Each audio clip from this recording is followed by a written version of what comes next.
Amanda, I'm going to ask you a very personal question here. How many media advisors do you have? Truthful now. Half of one. Half of one. OK. Can you please explain to me why the Premier of Queensland, Anastasia Palaszczuk, who, let's face it, whose responsibilities are nothing like yours, you're Parliamentary Secretary for the Attorney General, laws of the nation. She's running around basically flogging masks and lockdowns. Why she has 18 media advisors compared to your half? It's just indicative of the fact that Labor isn't really interested in delivering, they're interested in spin. They're not, and have never been for quite some time now, interested in getting the right policy and delivering for the people they serve. They're more interested in what headlines they can get and the ways that they can spin it to make it, play political games. It's endemic of this government, but I'm not surprised to see them spending money on more media advisors in place of frontline police officers, which I know would be very well received, say in Townsville, or the nurses and doctors needed to solve a ramping crisis that has engulfed this state, or indeed the quality teachers and teacher trainers that might make our schools perform better. It's Labor to the back teeth. This is what you get when you vote for Queensland Labor. Absolutely. You're in the midst of all this. What can 18 media advisors possibly tell her or be doing with taxpayers' money? I mean, what's there to say? She stands up there, she sticks a mask on, she blabs on and says, we're going to lock down, and that's pretty much her job for the day. What do the 18 do? Do they look at each other and go, maybe she should put the mask on like this, or maybe she should lower the mask? Why doesn't she smile more? What do they do? Look, I really couldn't say because in an office like mine, we don't have the time to be obsessing over that sort of stuff. We've just got to get on with it. But I suspect it reflects a politics that's about chasing polls and driving fear than it is about doing what's right. If you're someone who acts from conviction and from listening to the people that you serve, you don't need 18 media advisors. Absolutely. I couldn't agree more. James. I want to ask you, Amanda, as a representative of the great state of Queensland, I understand that you've had a visitor up there recently, somebody from my part of town, the great electorate of Marrickville, a certain Anthony Albanese. I hear that he's been sneaking around your coal mines lately. Can you tell me a bit about that, and why was he so secretive about it? It's a chance for us to revisit a deep philosophical question. You know, if a tree falls in the forest and nobody hears it, did it really fall at all? If Albanese visits a coal mine but doesn't tell anybody, sneaks in and out, makes sure that nobody in the inner city who might have a green tendency or be part of the extremist environmental ideology might hear about it, but he can pretend that he cares about the jobs of coal miners. Did it really happen at all? I think it's proof. It's proof that Mr Albanese has been unable to resolve the really deep conflict between the fact that modern Labor is controlled by a hard left, almost religious, environmental catastrophising zeal, and that they will dominate to eliminate any loyalty they once had to the jobs of people in our regions and the jobs of people who work in mining. Meanwhile, we're not hiding from the fact that the jobs of people who work in our mines matter. They are important to this country. They deliver important resources without which this country cannot prosper.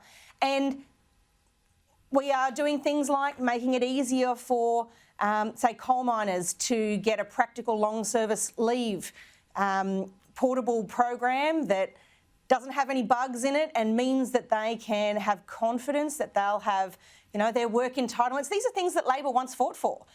Meanwhile, we're making sure they get a good deal in the mines, and Labor are standing in the way of the kinds of reforms that mean we could get greenfields projects off the ground with the certainty needed to make people invest in them. They're standing in the way of changes to the Environmental Protection and Biodiversity Conservation Act that would make it more practical and balanced in the way that we measure economic progress and consider it against the importance of making sure we look after our environment so we can actually have economic development.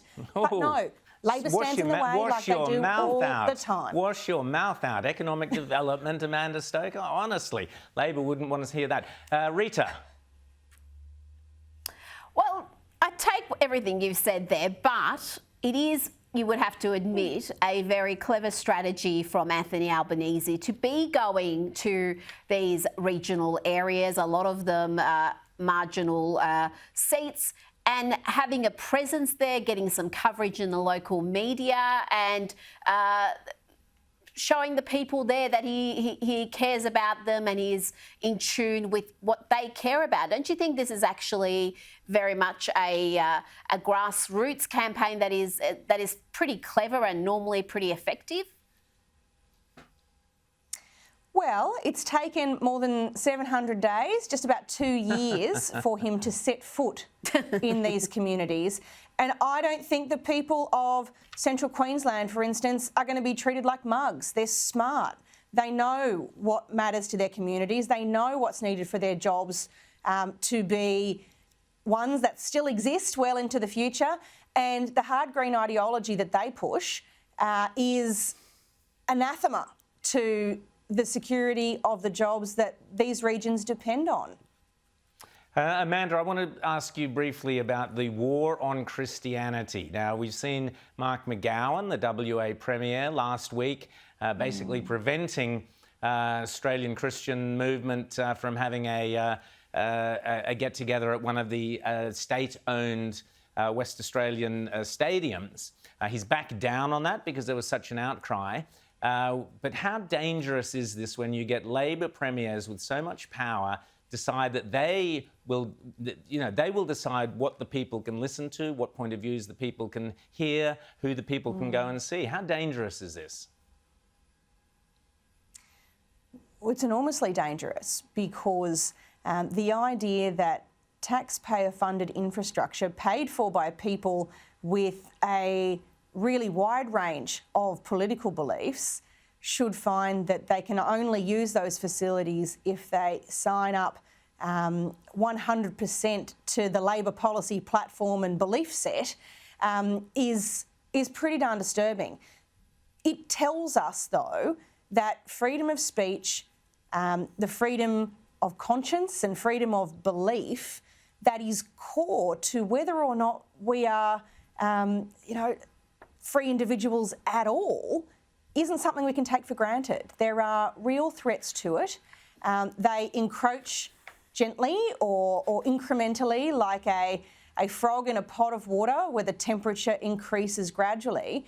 And it can seem like there are small encroachments on this right, and that little by little it doesn't matter. But when you step back, this doesn't just mean we are doing without a luxury. What it means is we are taking away over time not just our ability to speak, but our ability to think, our ability to solve problems, our ability to engage with one another civilly even when we disagree. And when we lose that, we become a broken and divided society that can't solve the problems that it will face into the future. It is a social and economic death that comes from denying the right of people to think and speak. This is not a small deal, it's a big deal, and it should be a wake-up call to everybody who thinks they can be complacent about matters social. Absolutely. Well, Amanda Stoker, I prefer a cane toad in boiling water to a frog, but each to their own. Thanks so much for coming on, Senator. Always great to see you. And, go and talk to that half a media advisor and we'll check out what she thinks, how well you did. Thanks, Senator Amanda Stoker. Thanks. She's very good. She's very good for her half a job. Fantastic. Great. Thanks so much.